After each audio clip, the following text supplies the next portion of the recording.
नमस्कार दोस्तों। आज अपन लोग बात करने वाले हैं क्षीर अल्सक के बारे में। तो चलिए दोस्तों स्टार्ट करते हैं। सबसे पहले अपन इसकी टर्मिनोलॉजी को समझ लेते हैं, क्षीर और अल्सक। तो इसको तोड़ने पे क्या बोलेंगे, क्षीर और अल्सक।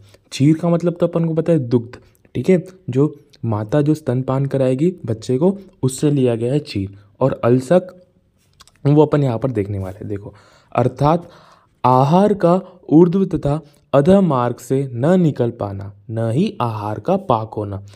अल्सक मतलब आलसी भूत होकर आमाशय में पड़ा रहना, ऊपर से भी ना आ पाना, मतलब कि ऊर्ध्व भाग से भी ना आ पाना, ना अधः भाग से निकल पाना। इसको अपन क्या बोलेंगे, क्षीर अल्सक कहेंगे। देखो, आमाशय में आहार का आलसी भूत होकर पड़ा रहना अल्सक कहलाता है, ठीक है। तो क्या है कि अल्सक किस टर्मिनोलॉजी से लिया गया है। देखो, आलसीभूत होकर जो आहार अन्न है जो पच नहीं रहा है और वो आलसीभूत होकर आमाशय में पड़ा हुआ है, ना ऊपर से निकल पा रहा है ना नीचे से निकल पा रहा है, उसको अपन आलसीभूत होकर आहार का पड़ा रहना कहेंगे और उसको अल्सक से लिया गया है, ठीक है। अब देखो, बहुत इंपॉर्टेंट है इसकी संप्राप्ति और निदान, है ना।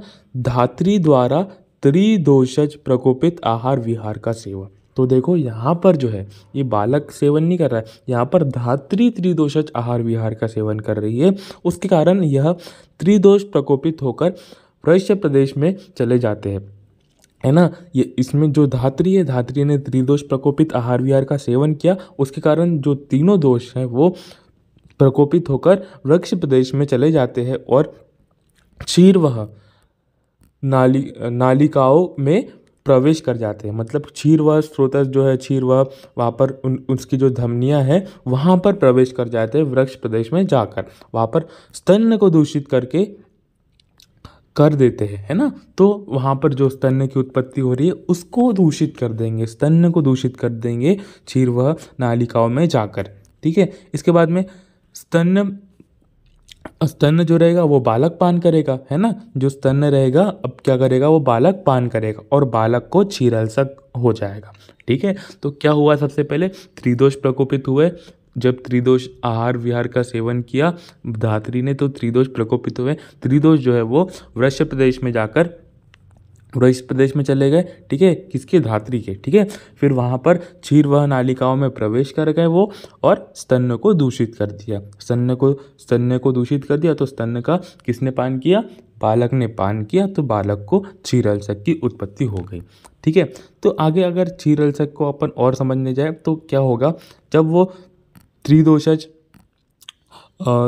प्रकोपित जब वो स्तन का पान करेगा तो बालक में क्या होगा, बालक की अग्नि मांद होगी, ठीक है। बालक की अग्नि मांद हुई, त्रिदोष की दृष्टि, तीनों दोषों की दृष्टि हुई, तो जो धातुएं बनेगी वो साम धातुएं बनेगी, ठीक है। साम धातुएं बनी और धातु क्षय और वात का प्रकोप होगा बालक में, ठीक है। इतना समझ में आ गया।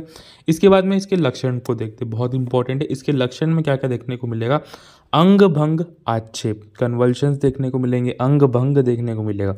सबसे इंपॉर्टेंट तो यही है, अंग भंग और आक्षेप। इसके साथ साथ कुछ कॉमन लक्षण जैसे कि ज्वर, अरुचि, विष्टंभ, जृंभा, तृष्णा इत्यादि लक्षण देखने को मिलेंगे। तो सबसे इंपॉर्टेंट क्या है, अंग भंग और आक्षेप।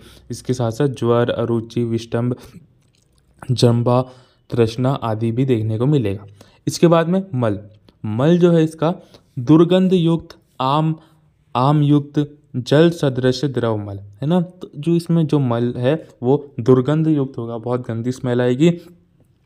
आम युक्त, है ना, क्योंकि यहाँ पर पाक ठीक प्रकार से नहीं हो पा रहा है, तो आम युक्त जल सदृश द्रव मल का वो त्याग करेगा। इसके साथ साथ मूत्र लिखा है यहाँ पर, पीत श्वेत घन, इस प्रकार से वो मूत्र का त्याग करेगा, पीत श्वेत घन मूत्र त्याग करेगा, ठीक है।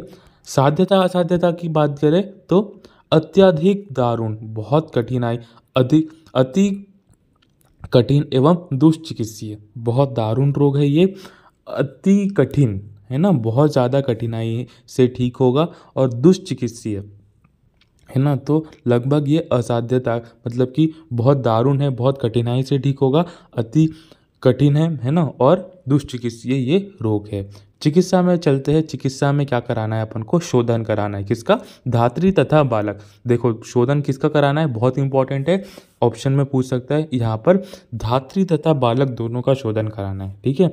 वमन, पेया आदि संसर्जन कर्म कराना है ना। शोधन धात्री तथा बालक का कराना है, दोनों का शोधन कराना है। वमन, पेया आदि संसर्जन कर्म कराना है। इसके बाद में शमन। शमन में कौन कौन सी योग देना है अपन को? देखो शमन में पाठा आदि गण के कषाय देना है, निशा आदि गण का क्वाथ देना है, हरिद्रा आदि गण का कषाय देना है, वचा आदि गण का क्वाथ देना है, ठीक है। समझ में आया? निशा आदि गण का क्वाथ देना है और वचा आदि गण का क्वाथ देना है, ठीक है। पाठादि गण का कषाय देना है और हरिद्रादि गण का कषाय देना है, ठीक है। इसके बाद में चीरलचक नाशक प्रमुख योग कौन से हैं? देखो यहाँ पर कुछ विशिष्ट योग बताए गए हैं इसके।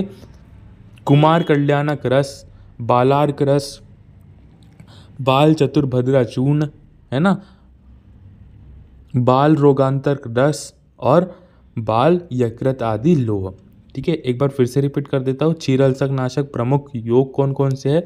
कुमार कल्याण रस, बालार्क रस, बाल चतुर्भद्र चूर्ण, बाल रोगांतक रस और बाल यकृत आदि लोह, ठीक है। अब यहाँ पर अपन एक और बहुत अच्छा टॉपिक पढ़ लेते हैं। बाल चतुर्भद्र चूर्ण बहुत इंपॉर्टेंट है, ये पिछले साल भी एमसीक्यू के क्वेश्चन में आया था। बाल चतुर्भद्रा के अपन को चूर्ण के कंटेंट अपन को लिखना, मतलब कि टिक करना था, इनमें से कौन सा नहीं, ऐसा करके आया था, ठीक है। तो आपको श्लोक बिल्कुल अच्छे से याद होना चाहिए। घन कृष्णा अरुणा श्रृंगी चूर्ण छोदरेण संयुक्तम शिशोज्वर अतिसारन श्वास का स्वमनिहरम, है ना। घन मतलब कि नागरमोथा। घन क्या है? नागरमोथा, जिसको मुस्ता भी कहते हैं। कृष्णा दैट इज पिप्पली, अरुणा दैट इज अतिविषा और श्रृंगी दैट इज कर्कट श्रृंगी। तो घन कृष्णा अरुणा श्रृंगी चूर्ण, है ना। तो घन से क्या लिया गया है? एक बार फिर से रिपीट कर देता हूँ। घन से लिया गया है नागरमोथा, कृष्णा से लिया गया है पिप्पली, अरुणा से लिया गया है अतिविषा, श्रृंगी दैट इज कर्कट श्रृंगी। तो इसको अपन को चौद्र मतलब कि शहद के साथ, देखो अनुपान लिखा है मैंने यहाँ पर, चौद्र दैट इज मधु के साथ। इसकी मात्रा कितनी है? आधा से 1 रत्ती, आधा से 1 रत्ती इसकी मात्रा सेवन करवानी है। वैशज रत्नावली ने ये श्लोक दिया है, तो ये रेफरेंस भी आपको याद रखना है। तो श्लोक एक बार फिर से रिपीट कर दूं मैं, ठीक है। घन कृष्ण अरुणा श्रृंगी चूर्ण छोदरेण संयुक्तम शिशोज्वर अतिसारत्न श्वास का स्वमनिहरम। मतलब शिशु में ज्वर, अतिसार ये सब हरता है और श्वास, कास इत्यादि डिसीज में भी इसका यूज़ किया जा सकता है, ठीक है। चीर अलसक समझ में आ गया था आपको? चीर मतलब दुग्ध और अलसक मतलब आलसी भूत होकर पड़ा रहना, ठीक है। ना आहार का ना ऊपर से आना, ऊर्ध्व प्रदेश है, ना नीचे की ओर से आना, इसको क्या कहेंगे अपन? चीर कहेंगे। और वो चीर अलसक कहेंगे, और वो आमाशय में आलसी भूत होकर पड़ा रहेगा। निदान संप्राप्ति समझ में आ गई।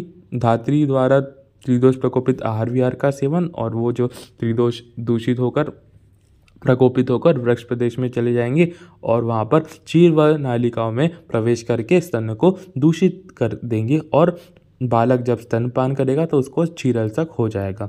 लक्षण में अपन को पता है अंग भंग बहुत इंपॉर्टेंट है, आक्षेपक बहुत इंपॉर्टेंट है, ठीक है।